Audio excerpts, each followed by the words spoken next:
I'm here on an Etihad A321. More on why that's so important in just a moment with the CEO of the airline, Antonoaldo Neves. Antonoaldo, thanks for finding the time for us. It is a busy air show for you. It is. It's very busy as usual. Particularly busy because Etihad announced a massive plane order yesterday. I'm going to break it down. There's 3 types of planes involved, but let's start with what is new for you. The A330 Neos, it's the first time you've ordered this model, 15 of them. Why have you bought this plane? I mean, 15 planes is not a small order for us. We like the plane a lot. It's a plane that can fly to Europe, to Southeast Asia. I mean, it has a very good unit cost. But the most important thing is the delivery date. So we live in a world that nobody can get their hands on wide bodies. The market is very constrained, and we got positions in 2027. So in less than 2 years, we're going to be flying those planes from Abu Dhabi to the world. What do you need to do to get your fleet, your pilots, your crew, everything else ready for those planes that fast? I mean, it's a combination of factors, right? We need to select the seats. We need to start training pilots. We need to get a simulator. Now we have a 330 simulator back in Abu Dhabi. So it's a combination of effort. All the areas need to work together in the airline to make sure that we have everything ready for when the plane arrives. Not the only thing you've got in this order, also 7 more A350s. What are they going to allow you to do? We have a fleet of about 14 350, 1000. So it's the big 350. Really happy about the performance of that plane. It provides us the flexibility to fly ultra long haul. So it can fly to Chicago, it can fly to Sydney, but at the same time, it can fly to constrained markets like Amsterdam, where I only have 1 flight a day. I would love to have 2 flights a day, and send a bigger plane with more capacity for constrained markets. So adding on top of a plane that is doing very well in Etihad is something that we are excited about. How constrained are you at the moment with routes, with planes?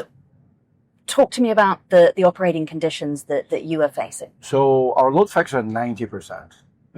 That's ultra high, right? I mean, our competition is about 80%, 79%. So that shows how much demand is coming to Abu Dhabi, how much the airline is doing well. We just announced our results, so we're very, very busy. I could have today 20 more wide bodies in a fleet of 120 planes. So I could say that today we're short 20%. You've also just bought some freighters. Interesting timing with what we've seen with tariffs. Talk to me about cargo demand and where you're going to put these freighters. Cargo is a very important business for Etihad. We do about $1.2 billion in revenue per year with only 5 freighters. Actually, we're moving to 6 freighters right now because we have a partnership with a freighter company that is going to help us for the next 3 years until we do the transition for the new freighters. This is a big order for us. It's 10 freighters. We're going to become one of the largest freighter operators in the world with that order. And it's critical for us. We put together a partnership with SF Express. SF Express is like the FedEx of China, right?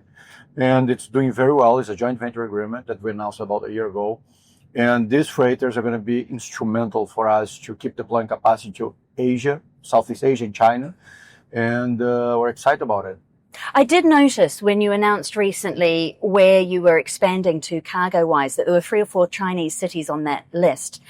Has the tariff impact on China not impacted on your cargo operations? We are actually not that dependent on the U.S. So less than 3% of our cargo space goes to the U.S.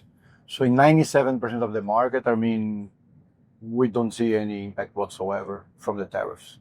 Well, we're having this conversation on an A321LR. We're sitting here in economy, but my goodness, if you could see the seats at the front, they are something else. This is your narrow body. This is your single aisle. Tell me how it sits into the fleet and what you're doing with premium cabins, which are unusual in this type of plane. Yeah, I usually say that people start flying big planes and they go to private jets, right? And flying a private jet is an amazing experience. And we try to replicate that in the 321LR. As you're going to see, the business class and the first class, that we're the first airline to introduce a real first class in the LR, right, in the narrow body space, is really exclusive, right? You have total privacy, you have single aisle, everyone has a window, right? So it's a great product. You can get meet and assist if you go first class. You have a differentiated service in first class. I mean, we are crazy about Net Promoter Score, which is a measure of customer satisfaction. The Net Promoter Score that we get in business class and display is actually the highest today in the airline. So we're getting a better customer satisfaction in this plane than the majority of the wide body fleet that we have. And we have a very good product in the wide body fleet. So customers are in love with the A321 long range. You can fly to Phuket. You can fly to Copenhagen. Many other destinations you come. We're going to have 10 by the end of the year. And we bought 30 of those planes. Fast Wi-Fi tech is one of the talks of this show. You've tied up with Viasat, Emirates and Qatar, tying up with Starlink. What's Viasat going to give you? But more importantly, what's Viasat going to give me? A high-speed internet. It's what's going on in the world is amazing, right? I mean, I see that in 5 years, right? You're going to have at least 4 low-orbit satellites provider like Starlink is. So Viasat convinced us that their low-orbit satellites are going to be extraordinary, right? They're going to deliver high speed. So you should expect better speeds than you're going to have in your house, in your home, right? And we chose Viasat for a very special reason, right? We don't want to wait. So Viasat is providing us a solution for the narrow body fleet next year, which the competition could not commit to. And we said, look, let's do in steps. Let's provide people very good speed in the narrow body starting. Actually, this plane already has Viasat, right? And you can get up to 70 megabits per second, right? And as they deploy the new satellites by 27, 28, it's going to be more than 200 megabits per second at par with any other solution that you have in the market. So it's going to be extraordinary. Is it going to be free? It depends. It depends on the ticket that you buy. So we're going to have a very tailored approach because we believe that customers want different things, right? Not all customers want 3 things, right?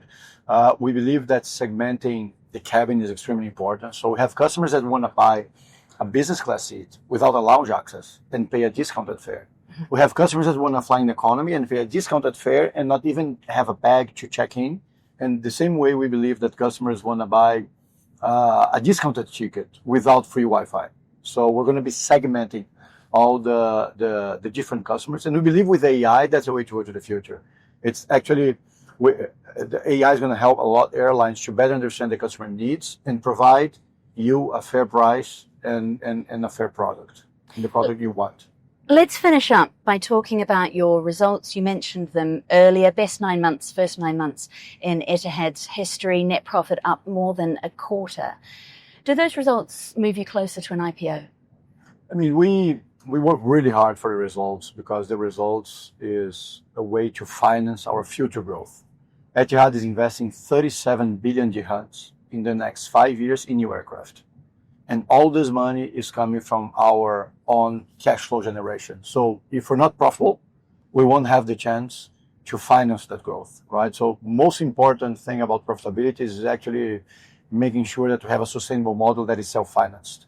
IPO is a shareholder decision, right? I always say that we're ready for an IPO. I tell the media that the IPO, if it comes and when it comes, is going to be a shareholder decision. There's no decision made yet.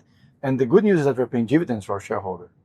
So, I mean, we are in a very good shape. And I wonder that the shareholders are thinking, look, if I'm getting dividends from Etihad, why should I IPO the airline, right? If the airline is generating cash. So if one day it comes, we're going to be ready.